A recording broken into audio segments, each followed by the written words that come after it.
우리 5월 가정의 달, 지금 제가 연속 우리 갈라디아서 강의를 중단하고 오늘까지 3주 동안, 첫째 주에는 어린이 주일, 그래서 부모들에게 주의 교훈과 훈계로 양육해야 된다는 말씀 나누었고요. 지난주일은 어버이 주일, 자녀들로서 부모님을 어떻게 공경해야 할 것인가, 성경은 우리에게 무엇을 말씀하고 있는가를 생각해 보았고요.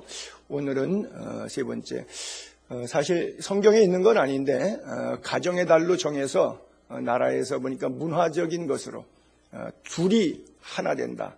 그래서 5월 달에는 특별히 21일 날을 2, 1, 그래서 둘이 하나 되는 날에서 부부의 날 뭐 이런 걸 정했는데 성경은 없기 때문에 큰 의미는 없지만, 그러나 가정 울타리 안에 있는 남편과 아내들에게 하나님이 주시는 메시지가 있기 때문에 그 말씀들을 한번 나누어 보려고 합니다. 자, 오늘 본문 이제 먼저 올려볼게요. 제가 읽을게요.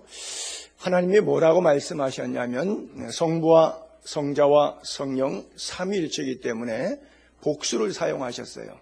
하나님이 내가 이렇게 말씀하시지 않고 우리가 이렇게 말씀하십니다. 삼위일체 하나님이시기 때문에 이런 단어를 쓰신 것이죠. 우리의 형상을 따라 우리의 모양대로 우리가 사람을 만들고, 하나님이 자기 형상 곧 하나님의 형상대로 사람을 창조하시되 남자와 여자를 창조하셨다.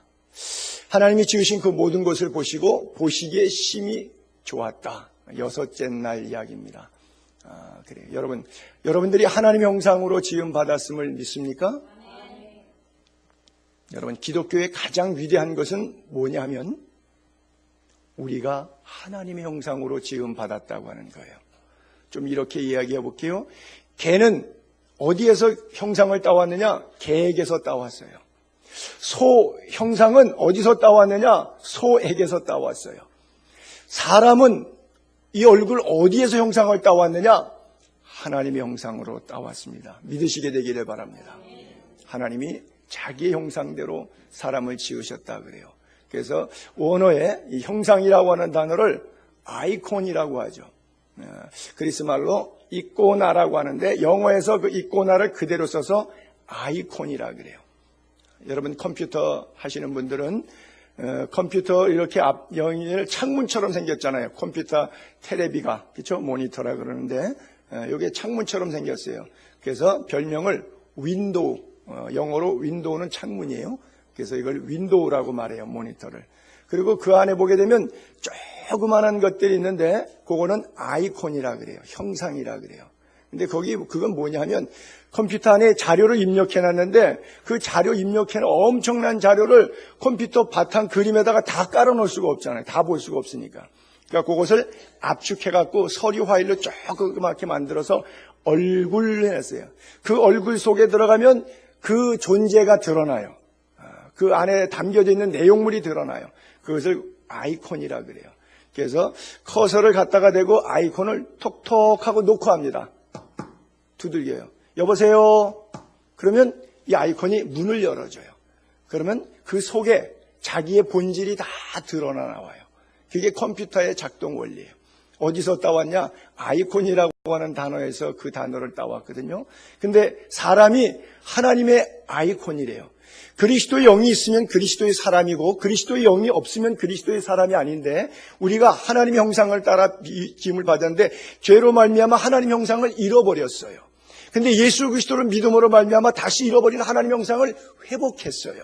그래서 우리를 탁탁하고 놓고 하면 내 안에서 말하는 것, 행동하는 것, 시간 쓰는 것, 내 삶에 가는 방향과 내 삶의 총체적인 면이 쭉 드러나는데 성경적 삶이 드러나요. 왜? 하나님의 형상으로 회복됐기 때문에.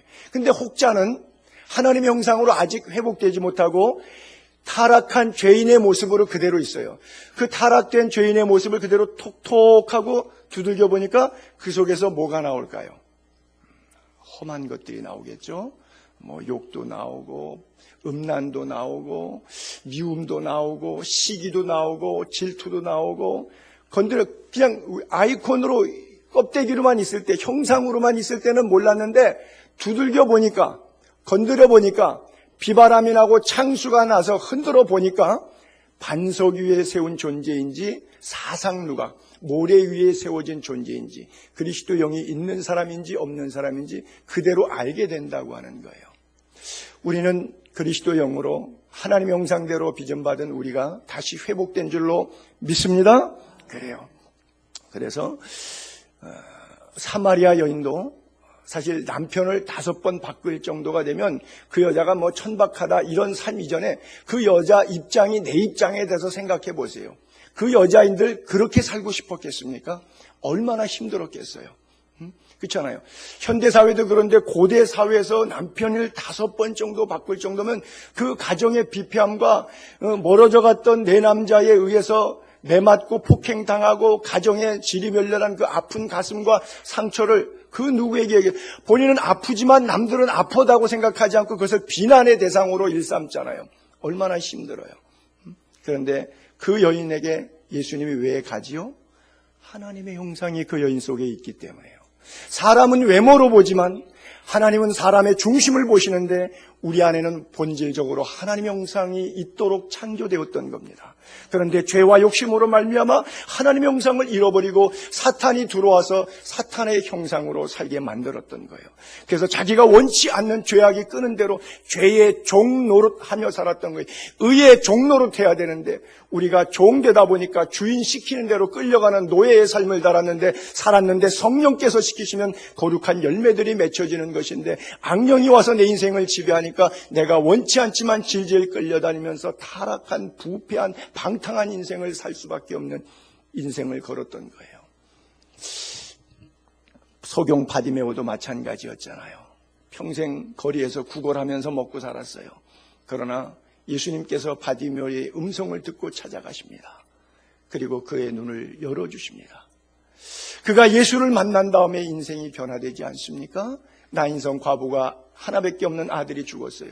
과부인 것도 힘들고 서글픈데 독자 아들 하나 그거 바라보고 있었는데 자라다가 젊은 시절에 청년의 시절에 아직 꽃도 피워오지 못한 나이에 그냥 병으로 죽어버린 거예요. 이 과부의 마음이 얼마나 상심이 됐겠습니까?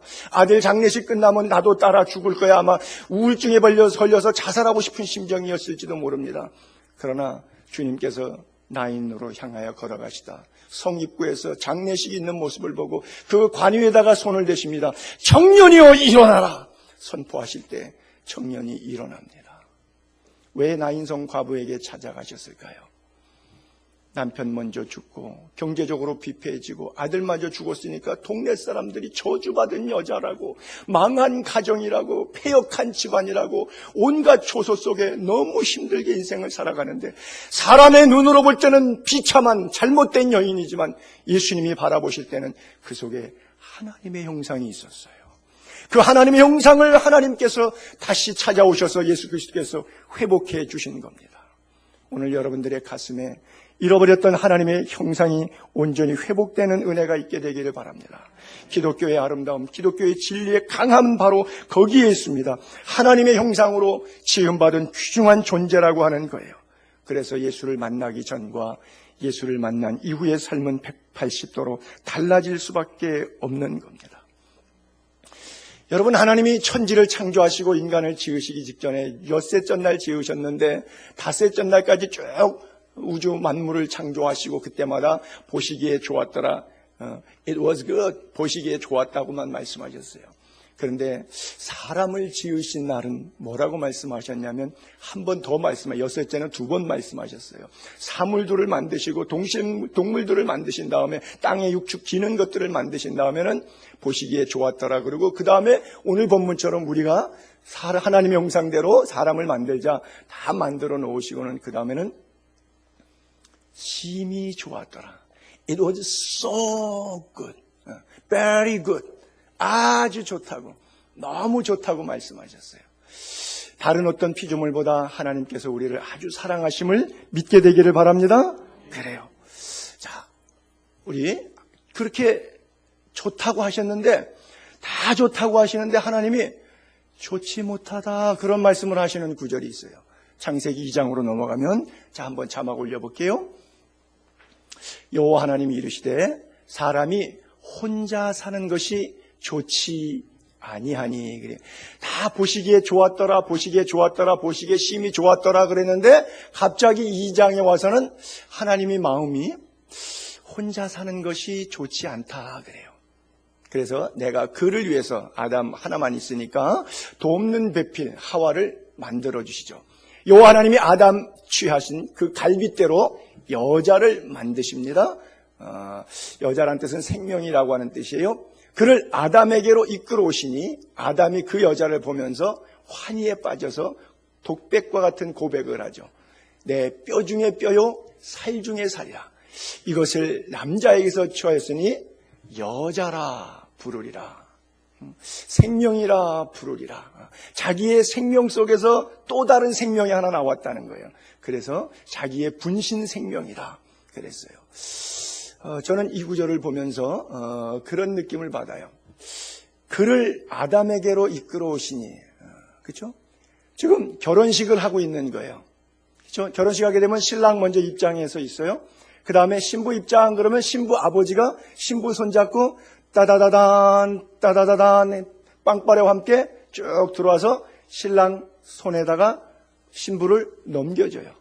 마치 그렇게 연상되지 않습니까? 하나님이 여자를 예쁘게 본 차이나로 만드셔서 무뚝뚝한 진흙덩어리 항아리 같은 남자 말고 예쁜 본 차이나로 만드셔서 그리고서는 그를 아담에게 이끌어 오니까 이 신랑 아담이 너무 환상적인 거예요. 하나님이 어디서 자기하고 똑같이 생긴 인간을 데리고 오는데, 여성을 데리고 오는데 내 생명 가운데서 취해서 만들어 오셨는데 너무 이쁜 거예요. 그래서 내 뼈 중에 뼈요 살 중에 살이라 그래요. 자기 뼈를 학대하는 사람 제정신 나간 사람이죠. 자기 살을 저주하는 사람 제정신 나간 사람이죠. 그렇죠? 제가 무슨 얘기하고 싶은지 알겠죠? 뼈 중에 뼈, 살 중에 살로 받는 은혜가 서로 부부 사이에 피차 있게 되기를 바랍니다. 그래요. 여러분, 아담에게로 이끌어 오셨을 때, 아담에게 하나님께서 하와를 이끌어 오셨을 때 아담이 감동받았던 것처럼 여러분들이 살면서 늘 아내를 통해서 잔잔한 감동이 있게 되기를 바랍니다. 이게 하나님의 창조 질서예요. 하나님이 세우신 제도가 세 개가 있는데 가정이 있고 국가가 있고 교회가 있다 그러잖아요. 그런데 가정과 교회는 하나님의 디자인하신 거예요. 계획하심 속에, 창조 섭리 속에 있는 거예요. 그런데 국가라고 하는 것은 하나님의 창조 섭리 속에 없었는데 타락한 인간이 죄성으로 하나님께 해달라고 요구한 거예요. 출애굽해서 나왔는데 모세도 죽었어요.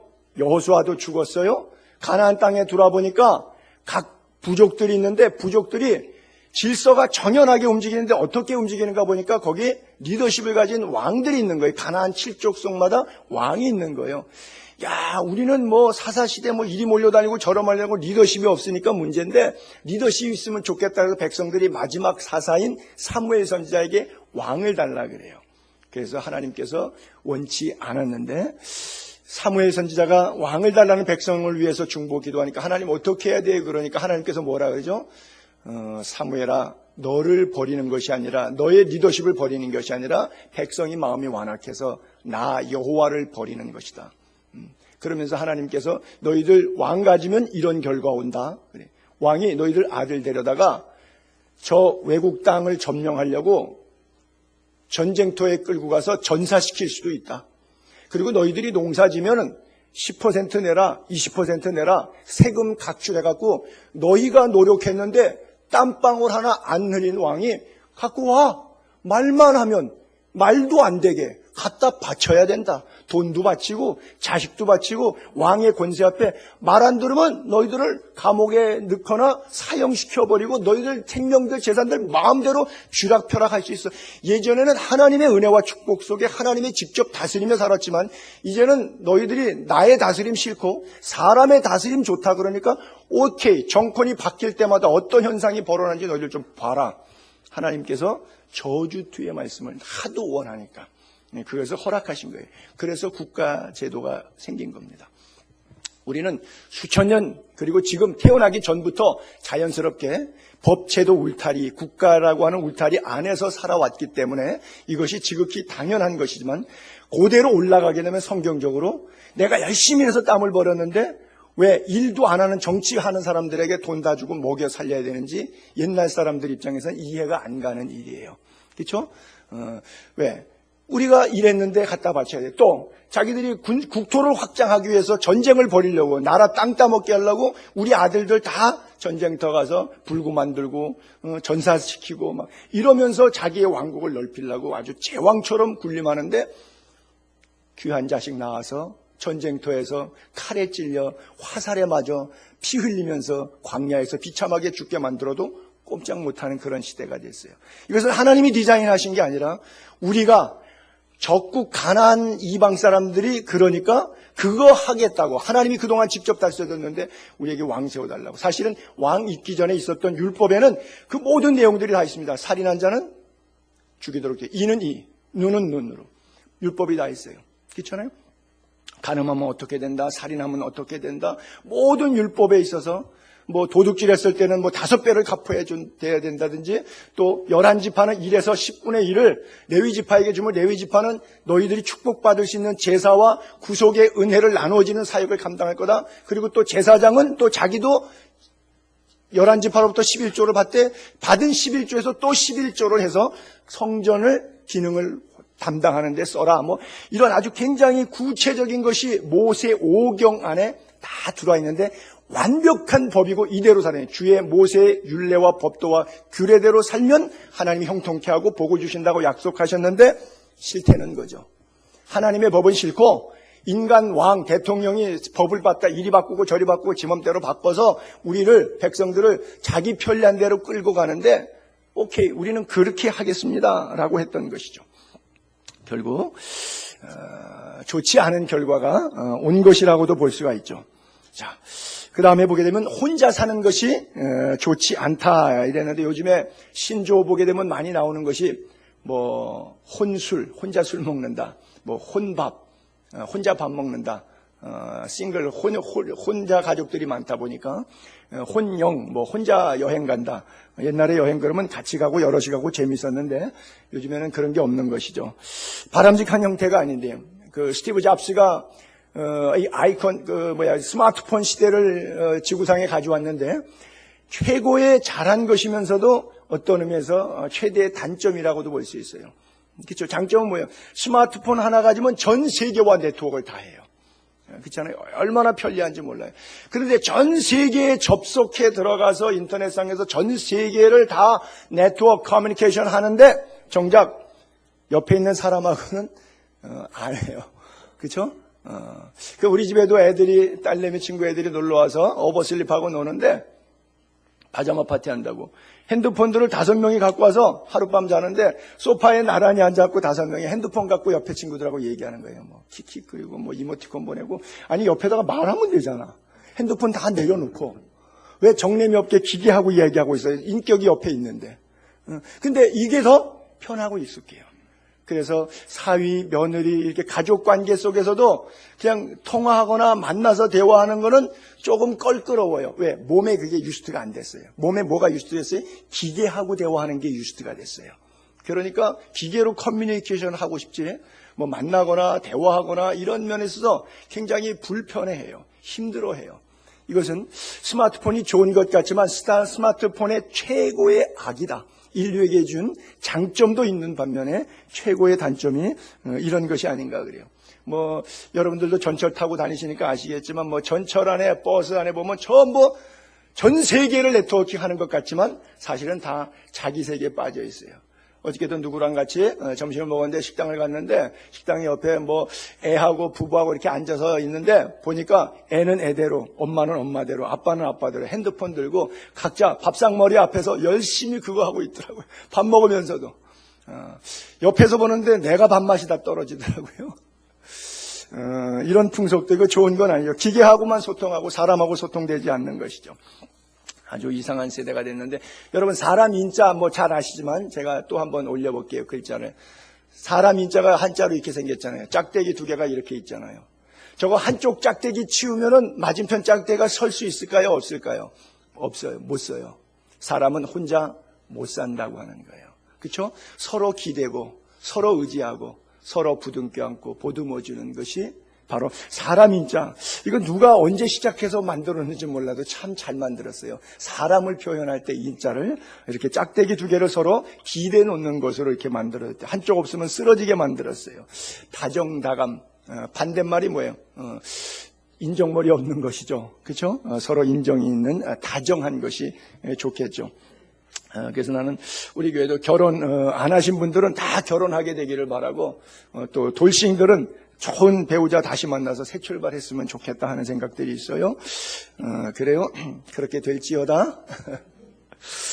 자, 성경은 우리에게 돕는 배필을 만드셨다 그랬는데 여기 헬퍼라고 하는 돕는다는 기능인데 헬라어에서 파라클레토스라고 하는 단어를 쓰는데 뭐냐면 그냥 문자 그대로 돕는다, 변호한다 뭐 이런 뜻이거든요. 돕는 배필과 어떤 의미에서 신약의 성령이라고 하는 단어의 원어적 기능과 exactly same 같아요. 신약시대, 교회시대, 은혜시대, 성령시대니까 우리의 영을 누가 돕냐? 성령이 도와요.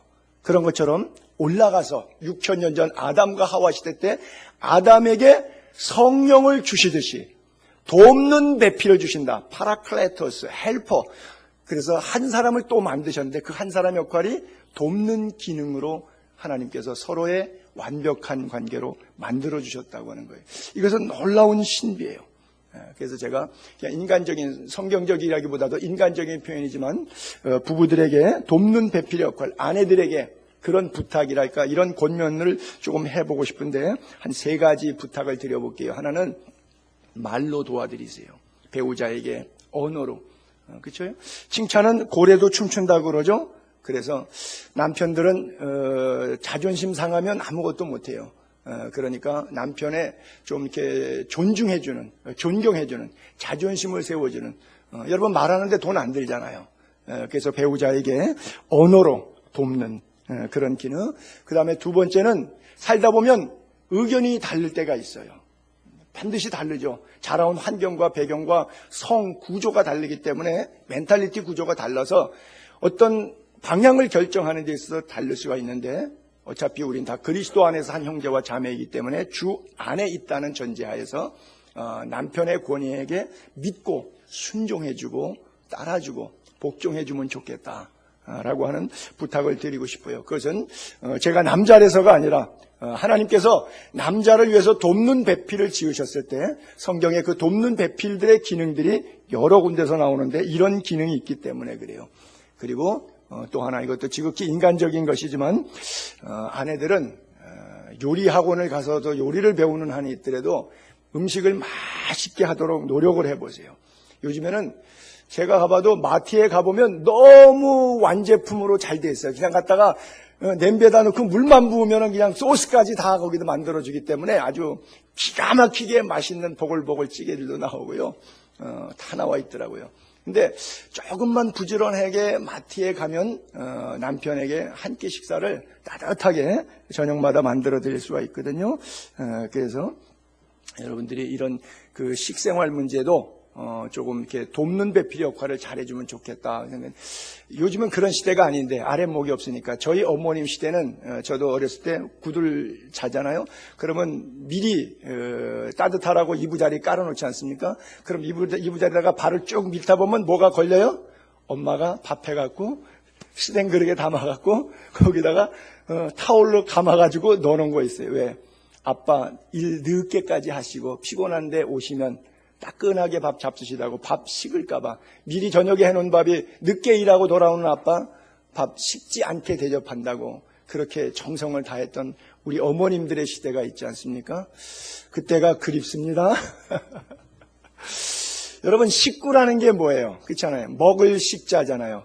먹을 식자, 식사한다는 먹을 식자. 구자는 입구자, 먹는 입. 같이 밥 먹는 게 식구예요. 그래서 중요합니다. 돕는 배필의 기능 가운데서 우리 아내들이 이런 면에 있어서 신경 써주면 좋겠다고 하는 권면을 좀 드리고 싶고요. 자, 이제 신앙의 명문 가정을 만드는 세 가지 원리가 성경에 있기 때문에 이 세 가지 원리 말씀드릴게요. 창세기 2장 24절에 그대로 나와요. 이 한 절에 세 가지 교훈이 나와요. 그러므로 남자가 부모를 떠나 그의 아내와 합하여 둘이 한 몸을 이룰지노라. 신앙의 명문 가정 이루는 방법, 첫 번째는 이건 결혼의 관계를 얘기하는 거예요. 부모를 떠나는 거예요. 부부가 되려면 먼저는 부모를 떠나야 돼요. 그 다음에 두 번째는 아내와의 연합이에요. 세 번째는 둘이 한 몸 되는 거예요.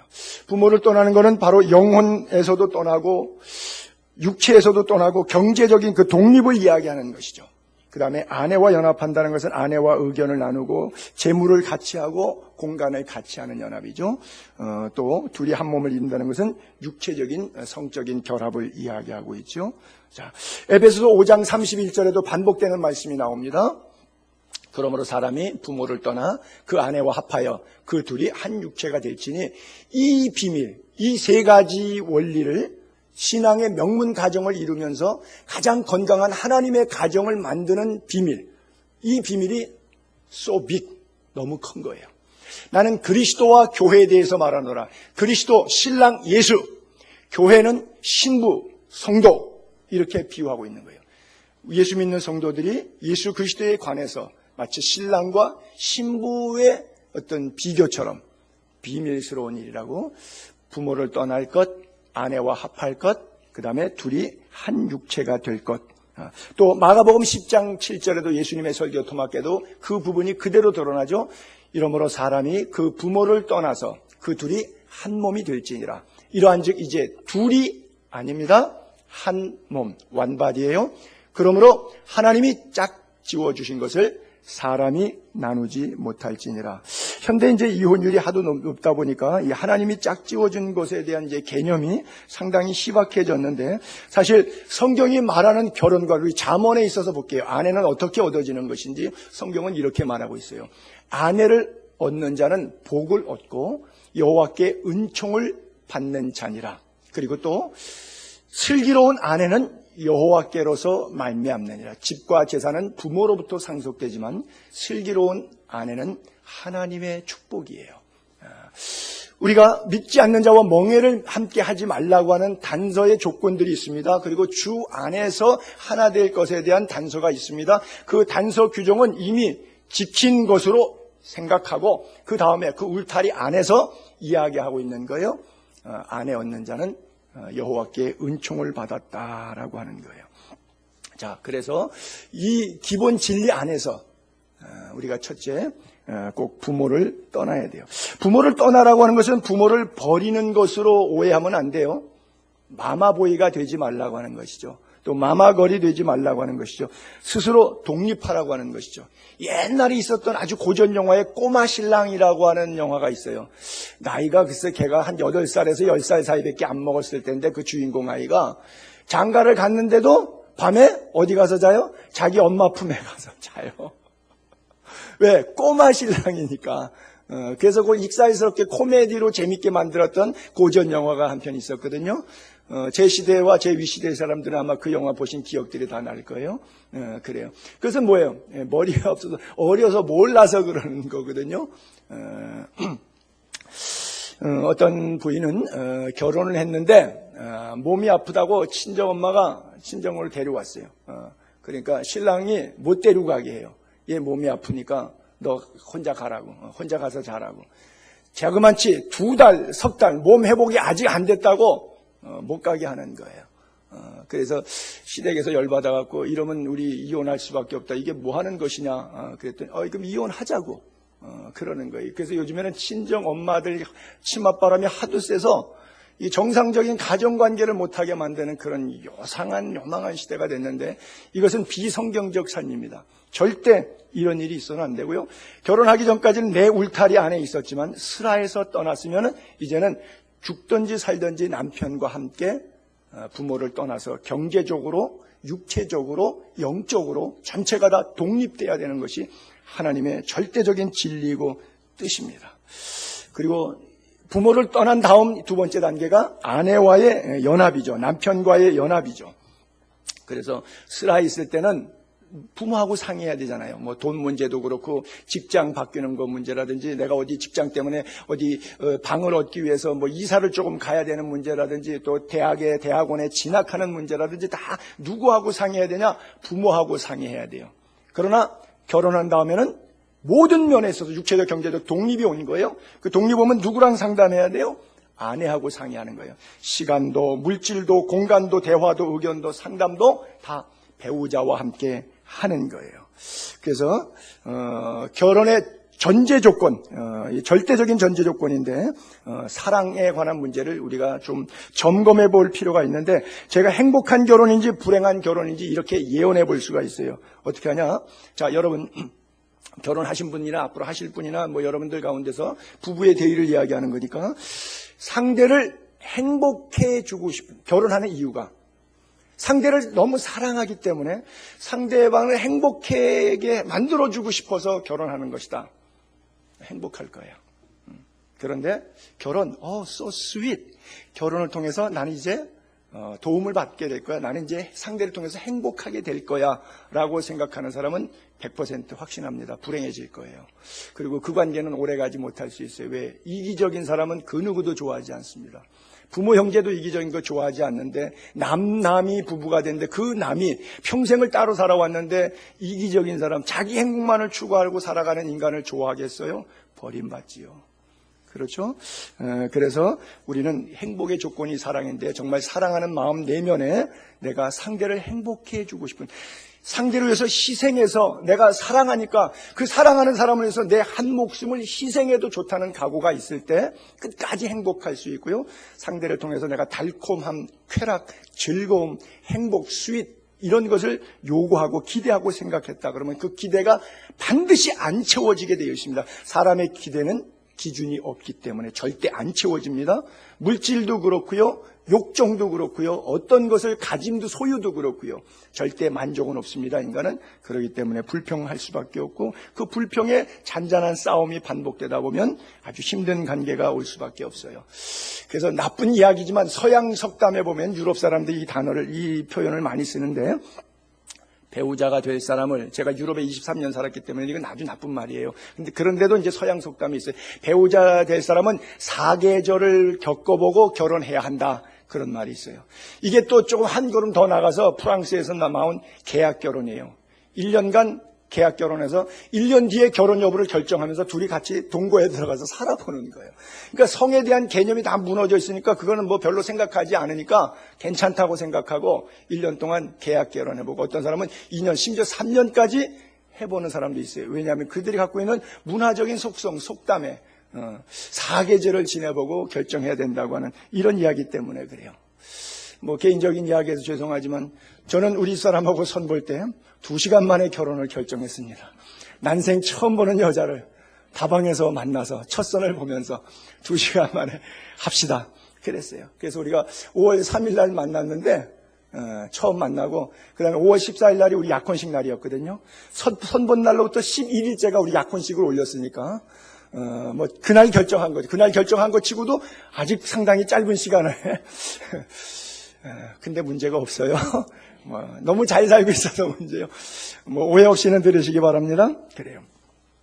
그리고 나서 제가 그 다음에 그리스로 다시 출국했어요. 그리스로 선교사로 가 있다가 저는 이제 선교 사역을 하고 있었으니까 와서 우리 그리스에 계신 분들이 목사님 결혼해야지 결혼 안 하고 총각 목사로 있으면 참 힘듭니다. 뭐 유혹도 있을 수가 있고 또 식생활이라든지 여러 가지 생활에 또 장기적으로 목회적 기능을 감당해야 되니까 그래서 약혼하고 그리고 다음날 비행기 타고 들어갔어요. 그리고 2달 뒤에 다시 결혼식 하기 3일 전에 나왔습니다. 나와서 신부 보고 다 준비해 놓으라 그래놓고 와서 결혼하고 그 다음에 또 다시 이제 들어가는데 그때 싱가폴 순복음께서 3일 동안 부흥한 것이 저희들은 싱가폴에서 신혼여행한 거예요. 아테네까지 비행기가 직항이 없어요. 그래서 싱가폴 에어라인을 티켓을 끊다 보니까 자동적으로 거기서 비행기 환승하게 돼 있고 환승을 오버스테이 하는 곳으로 바꿔갖고 3일 동안 싱가폴 순복음께서 부흥회 하고 강사비 받고 그리고 거기서 호텔 주고 식사 다 해주니까 신혼여행 공짜로 싱가포르에서 비행기 타고 지나가는 길에 그러고 했어요. 그러다 보니까 첫날 집회 끝나고 저희를 식사 대접했던 그 집사님 집에 갔더니 아주 식사를 강사 대접을 잔뜩 해놨어요. 그러면서 그때 뭐 저희가 28살, 27살 부부 시절이니까 뭐 새파랗게 젊었을 때죠. 그러니까 그 식사 대접하는 집사님이 그래요. 목사님, 사모님이 아주 그냥 첫눈에 반했나 봐요. 어떻게 이렇게 2시간 만에 결혼을 결정할 수가 있냐고. 그래요. 그래서 제가 그랬어요. 우리는 사랑으로 결혼한 것이 아니라, 감정으로 결혼한 것이 아니라 이성적으로 결혼한 겁니다. 그랬어요. 왜냐하면 하나님이 우리에게 주신 삶의 가치와 목표, 그 다음에 선교라고 하는, 목회라고 하는 하나님이 우리를 향해서 가졌던 꿈이, 제가 신학 공부하면서 나아가려고 했던 그 꿈과 또 자매가 생각했던 월드 미션 비전에 대한 꿈, 이런 것들이 서로 합의될 수 있었기 때문에 그 꿈 때문에 나머지 지역적인 건 뭐 혈액형이 어디냐, 고향이 어디냐, 뭐 얼마나 배웠느냐, 뭐 가진 경제적인 배경 얼마냐, 그것은 하등의 문제가 되지 않는 부분이죠. 하나님을 향해서 살아가는 비전, 꿈이 같으다 그러면 그것 때문에 모든 것들은 두 번째로 밀려날 거기 때문에 그것이 사역보다 앞설 수 없기 때문에 그냥 할 수 있었다. 그렇게 얘기를 했어요. 그랬더니 그날 밤 우리 사람이 화가 머리까지 났습니다. 아무리 그래도 그렇지 제3자한테 사랑해서 결혼했냐고 그러면 쉽게 말하면 되지 그렇게 길게 장황하게 아니라고 부인할 게 뭐가 있냐고. 그래서 신혼여행 가서 둘째 날은 같이 못 잤다는 것 아니겠습니까? 그래요. 자, 세 번째, 둘이 한 몸이 되는 것. 그렇죠? 제가 여기 자막에다 썼는데 육체적으로까지 하나 되는 것을 이야기하고 있죠. 부부관계를 잘 표현한 성경 구절이 한 군데인데 아가서 2장 16절을 볼게요. 내 사랑하는 자는 내게 속했고 나는 그에게 속했다. 그냥 쉽게 펴게. 너는 내 거고 나는 네 거야. 쉽게 이해가 되십니까? 부부의 관계는 바로 그거예요. 너는 내 거고 나는 네 거야. 왜? 한 몸이니까 쪼갤 수 없다라고 하는 거예요. 불가분리의 원칙에 의해서 서로 속해 있다고 하는 거예요. 자, 그래서 성적인 연합에 관해서도 성경의 거룩한 경전이라고 하는 성경책에도 부부의 성생활을 분명하게 언급해주고 있어요. 가르쳐주고 있어요. 보세요. 의무라고 하는 단어를 썼는데 고린도전서 7장을 볼게요. 남편은 그 아내에 대한 의무라고 하는 단어를 꼭 기억하세요. 의무를 다해야 된다. 반대로 아내도 그 남편에게 의무를 다해야 된다. 아내는 자기 몸을 주장하지 못하고 오직 그 남편이 하고 남편도 똑같이 자기 몸을 주장하는 것이 아니라 오직 그 아내가 하나니. 이것보다 강렬하게 성적인 의무감을 제시한 그런 경전이 어디에 있겠습니까? 서로 분방하지 말라. 단어를 직접 화법으로 쓰지 않았을 뿐이지 굉장히 강한 표현이죠. 분방하지 말라고 하면 무슨 얘기를 하고 있는 거예요? 그렇잖아요? 하라는 얘기 아닙니까? 그래요. 성적인 생활에 대해서. 다만 인생을 살다 보면 문제에 의해서 뭐 기도원에 갈 때도 있고 어떤 금식할 때도 있겠죠. 그러니까 기도할 틈을 얻기 위해서 기도 제목 때문에 일시 동안 합의해서 얼마 동안 잠시 할 수는 있겠죠. 분방 생활을 다시 합하라. 이는 너희가 절제 못함으로 사탄이 너희를 시험하지 못하게 하려 함이라 그랬어요. 사탄이 틈을 타기 때문에 절대 그래서는 안 된다. 이것을 뭐라 그러냐면 부부 생활을요 의무라 그래요. 막 그렇게 느끼는 부분은 그렇게 뭐 짐승 같은 그런 얘기가 어디 있어요. 자기가 원하면 하고 싫으면 안 하는 거죠. 넌 크리스찬은 그래도 돼요. 크리스찬은 너는 내 거고 너는 내 거고 나는 네 거예요. 그래서 상대 존중, 상대 사랑에 의해서 상대 원하는 것으로 하는 의무가 부부 생활에 주어졌어요. 이것만큼 강력한 경전이 없어요. 그런데 우리는 이걸 성을 어떻게 쓰죠? 부부지간에도 무기로 쓰죠. 무기로. 안 해줘. 뭐 이런 거. 또 화나면 벽에 들고 밖으로 나가죠. 다른 방 가거나 마루에서 자거나 뭐 이런 거 있죠. 또는 어떤 뭘 사고 싶은데 남편을 꼬시기 위해서 어떤 상거래 조건으로 쓰죠. 거래 조건. 성을. 자기가 무슨 좀 속된 표현 써서 뭐 합니다. 자기가 무슨 창녀라고 무슨 상거래 조건으로 이거 안 사주면 나 안 해. 뭐 이런 여성들도 있고요. 이거 전부 다 예수 안 믿는 사람들이 할 수 있는, 성경을 모르는 사람들이 할 수 있는 일들이에요. 여러분, 부부관계 거부하면 성경의 원리대로 사탄이 틈을 튼다고 써 있어요. 사탄이 틈을 타요. 그래서 결혼 밖으로 나가서 성적 요구를 만족시키려고 하는 유혹을 끊임없이 받게 돼요. 그래서 어처구니 없는 일들을 하는 부부들이 많아요. 나 피곤해, 뭐 안 해. 그러면 나 그럼 밖으로 나간다. 나가서 놀다 와. 그 남자들 그렇게 말한 적이 있으시면요, 그 남자 100% 밖에서 놀다 온 줄로 믿으세요. 그건 100% 확신이에요. 얼마나 이게 무서운 이야기예요.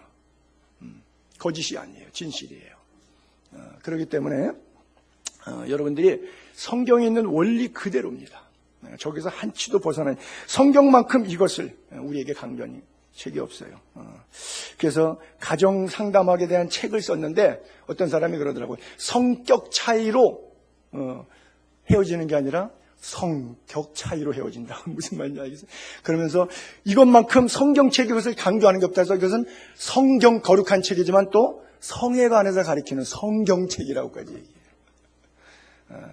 가정 상담하는 사람들의 글에 보면 그런 글들이 저러 나오거든요. 보세요. 잠언 5장에 이런 표현들이 있죠.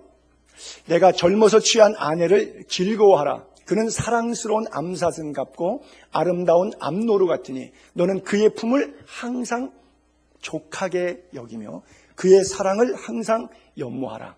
내 아들아, 어찌해서 음료를 연모하겠으며 어찌하여 이방 계집의 가슴을 안겠느냐 그러죠. 아내가 있는데도 외도하는 그런 행위를 성경은 금하고 있죠. 아내를 주신 이유가 아내 안에서, 결혼 안에서, 성경의 원리 안에서 마음껏 두 부부 사이에 즐거운 인생을 살도록 그 품을 항상 만족하게 여기고 그 사랑을 항상 연모하고 아내를 즐거워하도록 만들었죠. 여러분, 조금 더 좀 깊은 얘기를 나눈다 그러면 여러분들이 듣기가 어떤 경우엔 또 힘들 수도 있겠는데, 신체 조직 기능은 다 이유가 있어요. 오장육부 사지백체가 기능이 다 있어요. 목적이 있어요. 근데 남성에게는 없는데 여성에게는 음핵이라고 하는 부분이 있습니다. 크리스토스라고 생물학적으로 이렇게 쓰이죠. 소음순 사이는 음핵이라고 하는 건데 그것은 왜 있느냐? 기능이 뭐예요? 터치를 통해서 기쁨을 자극하는 목적 외에는 다른 기능이 하나도 없어요. 여성에게만 그거 주었어요. 그래서 내 아내를 즐거워하라, 내 아내를 기쁘게 하라라고 성경은 가리키고, 왜? 하나님이 그걸 만드셨거든요. 그런데 이단 가운데 모슬렘은 결혼을 4명까지 합법적으로 하지 않습니까? 일부 다처제 아닙니까? 그런데 남자는 힘이 없는데 여자는 계속해서 할 수 있는 힘과 능력이 있으니까 어떻게 돼요? 그 음액을 제거해버리죠. 그래서 여성 할례라는 거 들어보셨는지 모르겠는데 남성만 할례하는 게 아니라 모슬렘에서는 여성을 할례를 시켜버립니다. 왜? 그 기능은 유일하게 하나님께서 그 목적으로 만들어주신 기능인데 그 기능을 제거해버리는 거죠. 왜? 일부 다처제 생활하려고 모슬렘의 나쁜 남자들이 여성에게 최악의 폭행을 가하는 게 바로 그것을 제거해버리는 거예요. 이건 하나님의 창조 질서예요. 하나님이 의도하신 성적 디자인이 이렇게 오묘막직하고 신묘막직한 겁니다. 이것은 추한 것, 더러운 것. 왜 우리가 음탕하고 하나님의 말씀 밖에서, 가정 울타리 밖에서, 결혼 밖에서 오염되고 있기 때문에 그것을 하나님께서 정죄하고 더럽다고 말씀하시는 것이지, 하나님께서 하와를 만드셔서 신랑의 손에 넘겨주는 아빠와 같은 모습으로 결혼 주례를 친히 집행하신 분이시고 돕는 배필을 친히 만드신 분이 하나님이시에요. 그리고 거기에 크리스토스를 만드신 분이 하나님이시라는 거예요. 인간의 육체 조직을 가장 잘 아시고 어떻게 사는 것이 신앙의 명문 가정을 만들어가는 것인가, 그 과정에 너무 육체적, 영적, 성적인 부분까지 구체적으로 우리에게 가르쳐주고 있는 거예요. 성경은 우리에게 안 가르쳐주는 부분이 없어요. 그래서 성경에 대해서 자꾸 읽고 공부하다 보면 하나님의 지혜로 아주 경제적으로도 영적으로도 가정적으로도 건강성을 이룰 수 있도록 되어 있어요. 자, 고린도전서 6장 15절 볼게요. 너희 몸이 그리스도의 지체, 그리스도의 몸이라고 하는 거예요. 그리스도의 영이 담겼기 때문에 인 줄 알지 못하는 내가 그리스도의 지체를 가지고 창녀의 지체를 만들겠느냐? 결코 그럴 수 없느니라. 창녀와 합하는 자는 그와 한 몸인 줄 알지 못하느냐? 일렀을 때 둘이 한 육체가 된다 하였나니 그래요. 우리는 그리스도의 지체입니다. 그리스도의 지체를 어떻게 거룩하게 만들어야 하는가라고 하는 거예요. 그래서 젊어서 취한 아내를 기쁘게 여기는 것이 성경적인 원리고, 길거리에 나가서 거리의 여자와 함께 그 성적인 타락의 길을 걷는 것은 둘이 한 인간 되니까 창녀와 같은 삶으로 자기의 인생을 나락에 던져버리는 아주 추잡한 남성이 되는 거예요. 절대 그렇게 살지 말라고 성경은 강력하게 요구하고 있어요. 자, 요한계시록의 새하늘과 새 땅을 바라볼 때 요한계시록 한번 볼게요. 자, 다시 회복되는 하나님의 나라. 또 내가 보니까 새하늘과 새 땅을 보니 처음 하늘 처음 땅 없어졌고 바다도 다시 있지 않더라. 또 내가 보니까 거룩한 성, 즉 새 예루살렘이 하나님으로부터 하늘에서 쫙 내려오는데, 이걸 어디다가 비유법을 썼느냐? 신부가 남편을 위하여 단장한 것 같더라. 이 정도의 아름다움을 우리에게 요구하고 있어요. 믿음의 정절. 하나님의 성, 거룩한 성 새 예루살렘을 세마포 준비한 성도의 올바른 행실, 성경적 가정을 이루고 신앙의 명문 가정을 이루는 그런 삶으로 신부가 남편을 위하여 단장한 것 같은 모습. 그러나 만약에 신부가 남편을 위하여 단장되지 못한 그 창녀적 신앙, 창녀적 가정, 창녀적 인생을 살았다 그러면 어떻겠어요? 성경적 결혼관이라고 하는 것은 그래서 서로의 섬김을 통해서 더 거룩해지는 거예요. 결혼이 뭐냐? 행복. 그렇게만 생각하시면 안 돼요. 결혼을 통해서 하나님이 행복도 주십니다. 그러나 결혼의 목적은 행복이 아니라 결혼의 목적은 거룩의 회복입니다. 불완전한 인간들이 깨어진 죄성, 두 사람이 한 몸을 이루어서 하나님의 거룩을 위해서 먹든지 마시든지 살든지 죽든지 하나님의 영광을 위해 살기로 헌신 결단 작정하는 것이 바로 결혼 예배인 거예요. 우리는 가정을 그렇게 생각해야 돼요. 결혼을 거룩이다 생각하지 않고 행복이다라고 생각해요. 여러분, 거룩 안에는 행복이 있습니다. 그러나 거룩 반대와 같이 불결 안에는 행복이 없습니다. 난잡한 생활에, 난잡한 사생활에 가정 행복이 있을 거라고 생각하십니까? 남편이 거룩하고 아내가 신앙의 정절의 대의를 다하며 거룩할 때 거룩한 신앙을 이루어가는 그 부부의 가정은 거룩할 수밖에 없어요. 난잡하게 살면 교회를 백날 다녀도 난잡할 수밖에 없어요. 그래서 부부의 사랑은 하나님이 그리스도와 신부와 교회와 비유하는 것처럼 신랑 신부의 관계로까지 우리에게 비유해주고 있는 거예요. 그래서 결혼은 어떤 장애도 어떤 문제도 부부의 사랑에서 끊을 수가 없어요. 여러분, 장애를 가진 사람들 가운데서도 장애가 부부 생활에 이혼의 사유가 되지 않고 경제가 이혼 사유가 되지 않고 너무나 행복하고 멋지게 사는 사람들이 많잖아요. 평생 폐 때문에 일어나지 못하고 누워서 각혈하고 기침하고 있던 싱거라고 하는 사람이 자기 때문에 평생 싹바느질하면서 먹여 살린다고 자식들 남편 약값 대디고서 그러고 고생하는 그 아내 싹바질하는 모습을 보고 밤새 촛불 켜놓고 호롱불 밑에서 하는 걸 보고 그 남편이 너무 불쌍해서 아내를 사랑하는데 도와줄 길은 없고 뭘 생각해내요? 재봉틀을 생각해내요. 기계 싹바느질. 그 싱거라고 하는 재봉틀 회사가 싱거가 있어요. 그 싱거가 사람 이름이에요. 그 환자 이름입니다. 그 남편 이름이에요. 그래서 재봉틀이 거기서 나온 거예요. 일본의 이와시 다케오라고 하는 사람이 있는데 동경 와세다 대학 다닐 때 나이 20살이 조금 넘었을 때 실명을 하게 됩니다. 그래서 인생을 자포자기합니다. 이때 그의 아내가 그런 얘기를 해요.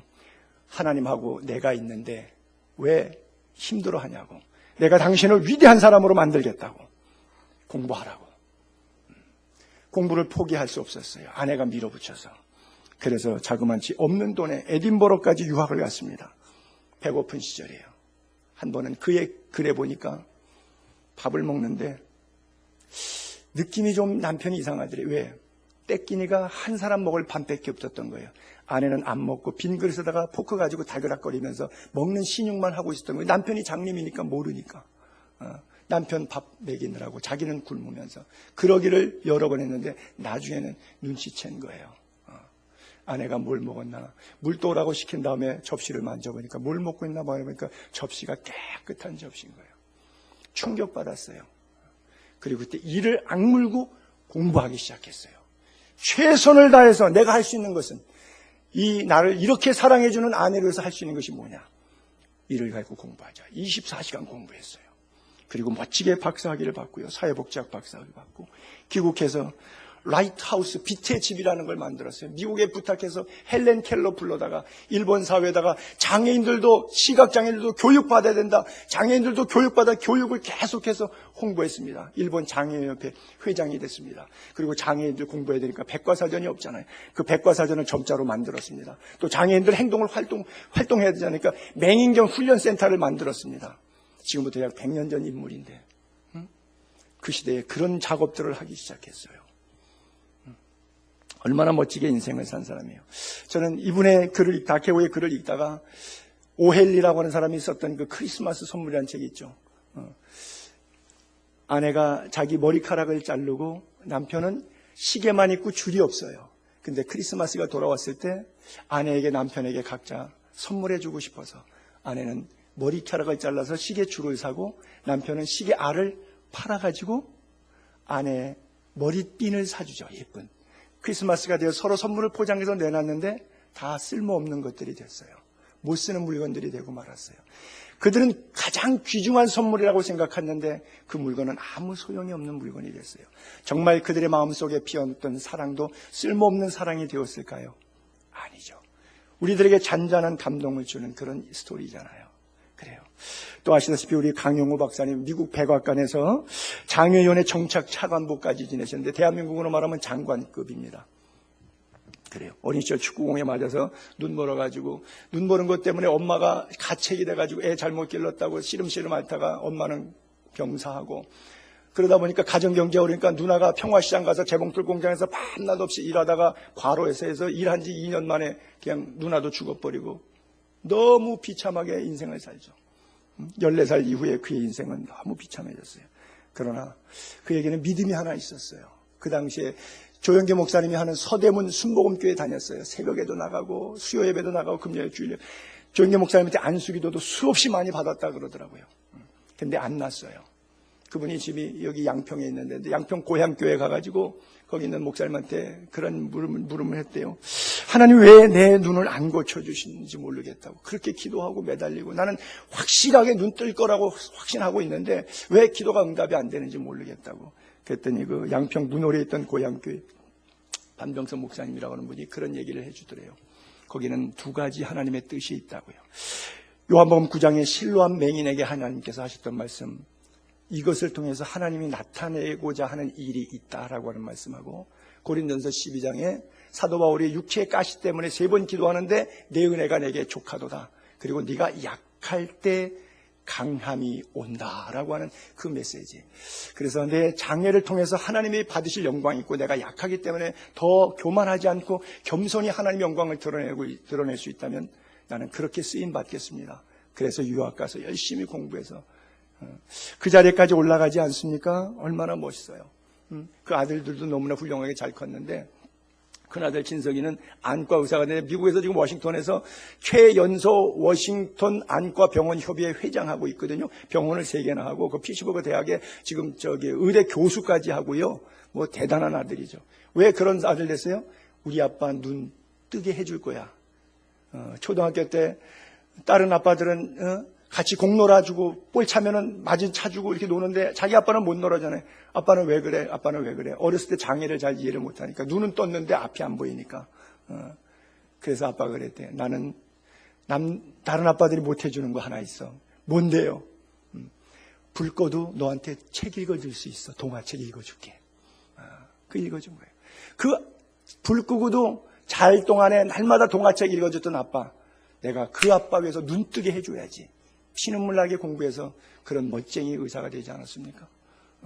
둘째 아들도 아버지가 연설문 작성하고 원고 작성하고 공부했으니까 박사학위 받고 그것을 오타 수정해주고 또 원고를 귀는 있으니까 읽어드리는 거예요. 아버지가 문서 작성한 거, 레포트 쓴 거 전부 다 어렸을 때부터 그거 돕다 보니까 이게 자연스럽게 몸에 대서 시각장애에게 글 읽어주는 봉사단체 가서 그거 봉사한 거예요.